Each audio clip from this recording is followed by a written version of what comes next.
बड़ी खबर जो कि यूपी से है। एटीएस को मिली है बड़ी कामयाबी। गोरखपुर से यहां पर मर्चेंट नेवी की गिरफ्तारी हो गई। मर्चेंट नेवी कर्मचारी है जिस पर शक है जासूसी का।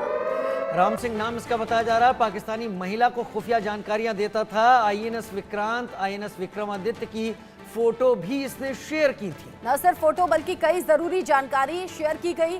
गोरखपुर का ये रहने वाला राम सिंह जो कि मर्चेंट नेवी कर्मचारी है और अब जानकारी ऐसी है कि ये मेंटेनेंस का काम करता था। एटीएस को ऐसी जानकारी मिली, ऐसा शक था और ऐसे सबूत हाथ लगे जिसमें जासूसी की जानकारी सामने आई और इसी जासूसी के आधार पर जब सबूत हाथ लगे तो राम सिंह की गिरफ्तारी अब हो गई है। कई बड़े राज खुलने वाले हैं।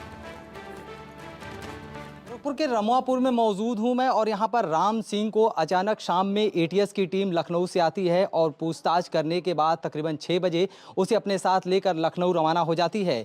28 साल के राम सिंह को एटीएस क्यों लेके जाती है, पूरा गांव ये सवाल कर रहा है। फिलहाल आप देखेंगे कि के पास मैं मौजूद हूं। राम सिंह की माताजी आशा कार्यकर्ती हैं और उनके पिताजी नहीं हैं।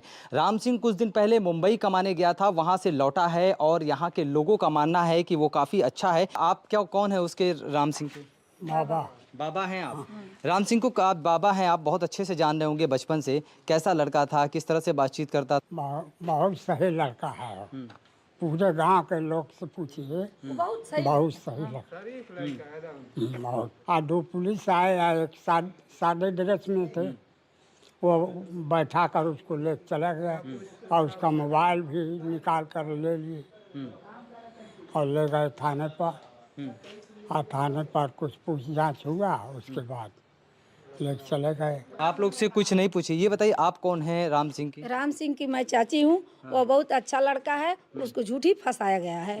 वह थी यहाँ पर खाना उना बनाता था, उसके बाद वह कमाने गया। कमाने के बाद हमको नहीं पता क्या किया क्या नहीं, लेकिन वो हमारे देखने से वो लड़का बहुत अच्छा है। पूरे गांव में आप पता कर लीजिए, वो बहुत अच्छा लड़का है। ये तमाम तरह के जो सवाल हैं यहाँ के लोगों के, उनके परिवार के लोगों से वो सवाल कर रहे हैं। लेकिन एटीएस को जो इनपुट मिला था, एटीएस ने के पास जो पाकिस्तान से जो फंडिंग आने का जो मामला था उसको लेकर एटीएस यहाँ पे पहुंची थी और राम सिंह से पूछताछ करने के बाद उसे अपने साथ लेके गई है और अभी पूरी तरह से उससे पूछताछ कर रही है। उसके तमाम डॉक्यूमेंट्स को खंगाला जा रहा है।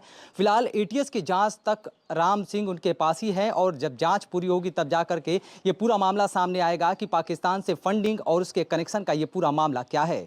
Sushil Kumar, India news, Gorakhpur. सुशील कुमार गोरखपुर से मेरे साथ लाइव जुड़ गए हैं और अभिषेक सिंह लखनऊ से मेरे साथ लाइव जुड़े हुए हैं। सबसे पहले सुशील, मैं आपका रुख कर लेता हूं। सुशील, जो जानकारी मिल रही है, पिपराइच के आसपास का रहने वाला ये शख्स राम सिंह है और ये मेंटेनेंस के काम में था, इंसुलेशन के काम में था। इसने क्या क्या शेयर किया है? क्या इसके अकाउंट में पैसा भी आया है? और पैसा आया है तो क्या इसने उस महिला के कहने पर पैसा आगे भी दिया है? विस्तार से बताएं जानकारी। देखिए राजीव जी, बिल्कुल आपने ठीक सवाल किया, क्योंकि पिपराइच के रमुआपुर का ये पूरा मामला है जहां पर राम सिंह जो है अपनी माता के साथ रहता है, क्योंकि उसके पिता का देहांत हो चुका है और उसकी माता से आशा कार्य करती है। ऐसे में कुछ साल पहले वो गोवा कमाने गया था और वहां पर शिप पे जो है मर्चेंट नेवी के तौर पर वहां पे काम कर रहा था। और चूंकि बताया जाता है कि चूंकि शिप पर हर समय कभी न कभी कुछ हाईटेक विमान जैसे विक्रमादित्य और जो है आईएनएस विक्रांत, इस तरह के जो जहाज थे वो आते थे, लड़ाकू जहाज, उनकी वो फोटोग्राफ भी खींच करके जो है वहां पर भेजता था उस महिला को और उस महिला के जरिए इसके अकाउंट में बहुत पैसे आए थे, जिसको लेकर के उस महिला के द्वारा कहने पर इसने कई के जो एजेंट थे उसके साथ, उन एजेंटों को भी ये पैसा ट्रांसफर करता था। तमाम तरह के जो इनपुट मिले थे उसको लेकर जो है एटीएस की टीम गोरखपुर के पिपराइच में पहुंची थी और पहले थाने पर इससे पूछताछ की गई, लेकिन वहां पर ये अलूल मलूल जलूल बातें कहता था। उसके बाद शक होने पर एटीएस इसे अपने साथ लखनऊ ले गई और जब गहनता से जांच हुई, पूछताछ हुई, तब जाकर के पूरा मामला सामने आया और दर पर दर खुलता चला गया। तब जाके पता चला कि ये जो है आईएसआई से जुड़ा हुआ है और इसके साथ जो वहां शिप पर काम करते थे और भी लोग इसके साथ हो सकते हैं, क्योंकि महिला का कनेक्शन वहां पर और भी लोगों के साथ था। उन सभी लोगों से वो बातचीत करती थी और कयास भी लगाया जा रहा है। राम सिंह अकेला ना हो, ये बहुत हद तक संभव है। अभिषेक, एक तो होता है इन जनरल किसी से दोस्ती हो गई, एक दूसरे को सेल्फी भेजी गई या फिर वीडियो कॉल हुई जिसमें कुछ जरूरी जानकारी लीक हो सकती है, लेकिन अगर अकाउंट में ट्रांजैक्शन हुआ है, अगर इंटेंशनली ये सब जानकारी शेयर की गई है, तब तो बड़ा संगीन इल्जाम है। बिल्कुल, राम सिंह ये पहला मौका नहीं, राम सिंह 3 साल से ये कर रहा था। कीर्ति कुमार एक छद्म नाम है, यानी इस नाम का इस्तेमाल करके एक महिला आईएसआई एजेंट, उसने राम सिंह को ट्रैप किया। ट्रैप किस तरीके से किया, यानी फॉर्मेट क्या था, हनी ट्रैप था, पैसे का लालच दिया गया, ये अभी अंडर इन्वेस्टिगेशन है। लेकिन राम सिंह ने ये शुरुआती बातचीत में कबूला है कि हाँ, कीर्ति कुमारी एक लड़की है जिससे उसकी बातचीत होती है, जिसको उसने नेवल बेस पर, यानी गोवा नेवल बेस से बाकायदा वॉरशिप्स जो आती हैं नेवी की, वहाँ पर इंसुलेशन के लिए, जहाँ पर ये पार्ट टाइम वर्कर था, वहाँ पर इंसुलेशन का काम करता था वॉरशिप्स में, उन वॉरशिप्स की अंदर की एक्सक्लूसिव फोटोग्राफ्स खींच के दिए हैं, जो संभव नहीं है किसी आम आदमी के लिए खींचना या वहाँ तक पहुँचना। आईएनएस विक्रांता, आईएनएस विक्रमादित्य समेत कई ऐसे जहाज हैं यानी जो अभिषेक आप फिर से पूरी बात बताइएगा। प्राइमरी इन्वेस्टिगेशन में ये नाम खुलकर सामने आए हैं, तो आप इस बात से अंदाजा लगा सकते हैं कि 3 साल में कितने पैसे का ट्रांजैक्शन हुआ, जो अंडर इन्वेस्टिगेशन ऑडिट है। और साथ ही साथ आईएसआई ने एक जाल बिछाया जिसमें कई सारे यहाँ पर, यानी आईएसआई के लिए देश में, भारत में काम कर रहे कई सारे खुफिया एजेंट्स को इस राम सिंह के जरिए वो पैसे आगे भी भेजे गए हैं। तो एक बड़ा नेटवर्क है जो राम सिंह के जरिए भी फंडिंग प्रोवाइड करवाई जा रही थी। राम सिंह इस नेटवर्क के साथ 3 साल से काम कर रहा था, और जब आईबी और देश की बाकी एजेंसीज को इस बारे में शुबा हुआ, तब राम सिंह को पिपराइच का जो रहने वाला है, गोरखपुर पिपराइच थाने क्षेत्र का, वहां से इसे अरेस्ट किया गया। पहले शुरुआती बातचीत में ये इनकार कर रहा था, एविडेंसेस जब सामने रखे गए तो इसने एक के बाद एक बातें कबूलना शुरू किया। जी सुशील मैं आपसे जानना चाहूंगा, सुशील, यानी राम सिंह से जो पूछताछ है, इसमें राम सिंह का जो मोबाइल फोन है, अकाउंट जिस बैंक में है, वो बहुत सारे राज फाश कर सकता है। वो उन कनेक्शंस के भी बारे में जानकारी दे देगा, जहां पैसा गया, किसके पास गया, तो उनसे भी पूछा जा सकता है कि आप तक ये पैसा क्यों आता रहा। बिल्कुल राजीव जी, ठीक सवाल किया आपने, क्योंकि उसके एक एक डॉक्यूमेंट्स को खंगाला जा रहा है। खासकर उसका जो अकाउंट है, उस अकाउंट के जरिए इन सालों में कितने जगह ट्रांजैक्शन किया गया, कितने जगह इसके कितने बार इसके अकाउंट में पैसे आए, कहां से आए, और इसने किस किन लोगों को किया, उन सब लोगों को क्रम संख्यावार से एटीएस पूरी तरह से खंगाल रही है। और निश्चित रूप से अभी राम सिंह ये पहला कड़ी यहाँ पर इस केस में निकला है। राम सिंह के जरिए तमाम ऐसे कड़ी को जोड़ने की एटीएस कोशिश करेगी और उन सभी लोगों को हिरासत में लेगी और उनसे पूछताछ करेगी, तब जाकर के पता चलेगा कि ये महिला कौन है, जिस महिला के जरिए ये पूरा यहाँ पर पूर्वी उत्तर प्रदेश के साथ साथ तमाम आसपास के जिलों में ये नेटवर्क इनका चल रहा था।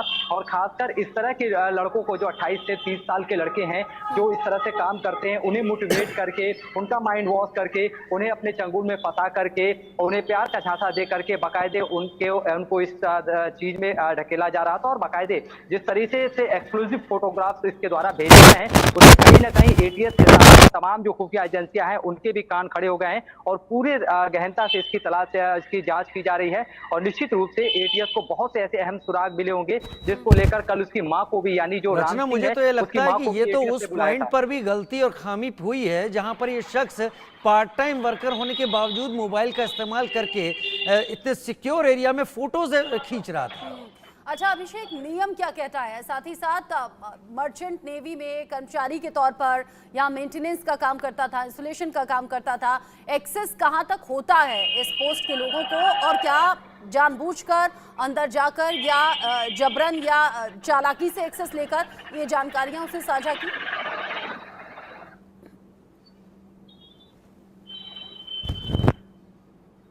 राम सिंह उस नेवल बेस पर आसानी से एक्सेसिबल है, यानी आसानी से एक्सेस कर सकता है।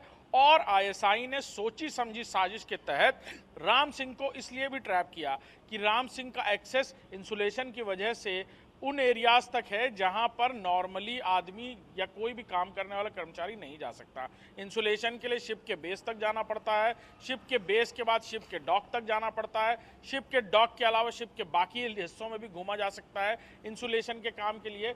लिहाजा वायरिंग्स और बाकी काम के लिए भी कई बार राम सिंह इस तरह के मेजर वॉरशिप्स पर गया है और इसीलिए उसे टारगेट करके चुना गया कि अगर राम सिंह को टारगेट किया जाएगा तो उस पर आसानी से शक नहीं होगा, लंबे समय से काम कर रहा है। और फिर राम सिंह को बाकायदा इस बात के लिए गाइड किया गया कि उसे कहां जाकर किस एरिया की फोटोग्राफ्स भेजनी है।